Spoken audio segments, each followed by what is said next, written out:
Hello everyone! Welcome to part 2 of the two-part mini-series Zheng He and his treasure fleet. If you missed part 1, click on the link appearing on the top right of the screen to start at the beginning. Go ahead and do that now. To everyone else, welcome back to NAWG, a history podcast, and enjoy the rest of episode 3. He rose from humble beginnings to become one of the greatest admirals in Chinese history. For you see, between 1405 and 1433, he led 7 grand voyages to the far reaches of the Indian Ocean. And trust me guys, the Indian Ocean is much larger than you first might think.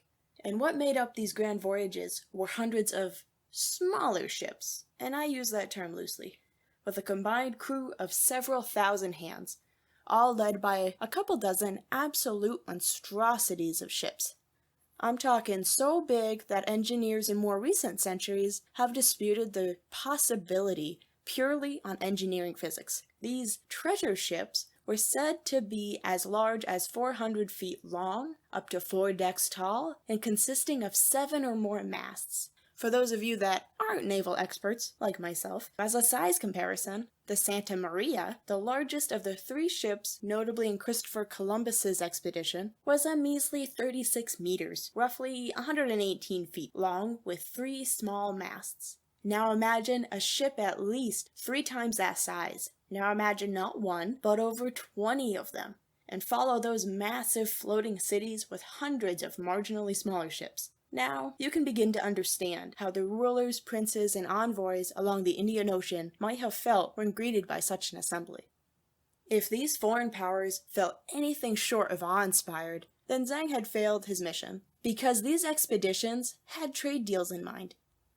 China, you see, had no real need for foreign goods. On the contrary, they had everything that they needed. What they did need, however, was to fuel foreign reverence, respect, and demand for Chinese trade goods.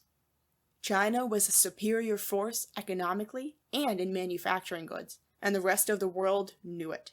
All China had to do was remind them and invite them to grovel in front of their emperor for the chance to trade with them.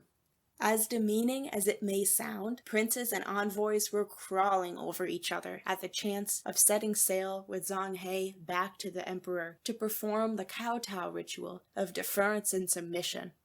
The rest of the world at this time was dumping their resources into naval exploration and last-ditch efforts to collect as many converts, let's call it what it was, manpower, and resources to fight in the Holy War. You guessed it. The name of the game in 15th century naval exploration was to beat everyone else in how their patron or their patron's country performed in the Crusades. Christopher Columbus and his entire outfit was fueled and funded with the hopes of finding riches and converts for the gain of King Ferdinand and Queen Isabella and their special interests. The third great seafaring explorer of the time was Vasco da Gama, representing Portuguese interests. I could spend quite a deal of time getting sidetracked, diving into the devastation and aftermath of these two knuckleheads, but I think I'll stay on task just enough to say that their voyages and motives were very different than Zheng He's.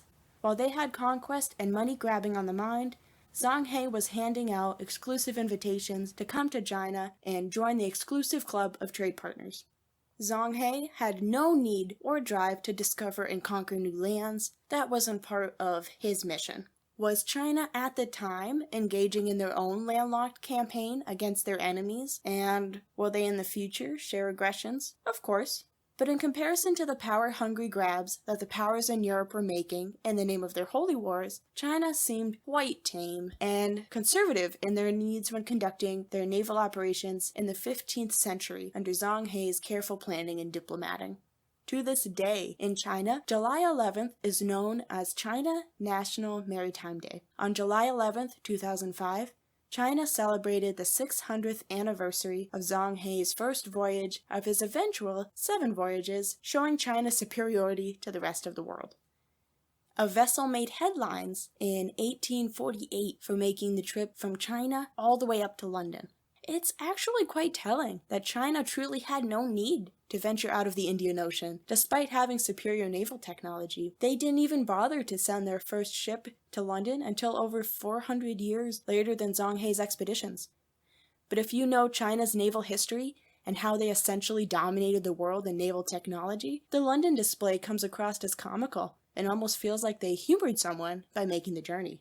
Why is Zheng He's history and legacy so darn hard to research and get any meaningful and concrete details on? Well, we have the Chinese government of 500 years ago to thank for that. By the early 1500s, all of the treasure fleet had been destroyed, burned, or sunk by the government. It's easy for the rest of the world to not even realize how technologically advanced China was by the 1400s. Experts say that they weren't far from being able to circumnavigate the globe, a feat that would be performed by Europeans 100 years after these events. However, what China tragically enters at this point is a crippling period of isolation. How does this make Zheng He hard to research? Well, it didn't help that China took their isolation one step further by burning all official records of the treasure fleet, calling it deceitful exaggerations of bizarre things far removed from the testimony of people's eyes and ears. So here we are today, left with the testimonies passed down through generations, kept alive in the oral tradition, and we're slowly piecing it all together with the help of archaeology and great programs like the Zheng He Research Institute in Nanjing. It's absolutely captivating to wonder, if China was capable of such mind-boggling feats as the massive treasure ships in the 1400s that ferried faraway princes and zebras and giraffes across the Indian Ocean, then what could they have been capable of today if they hadn't lost so much time and technology to their period of complete isolation that stunted their aggressively upward trajectory of technological advancement? Thank you for listening to Zheng He and his treasure fleet. What did you like about today's episode? What would you like to learn more about?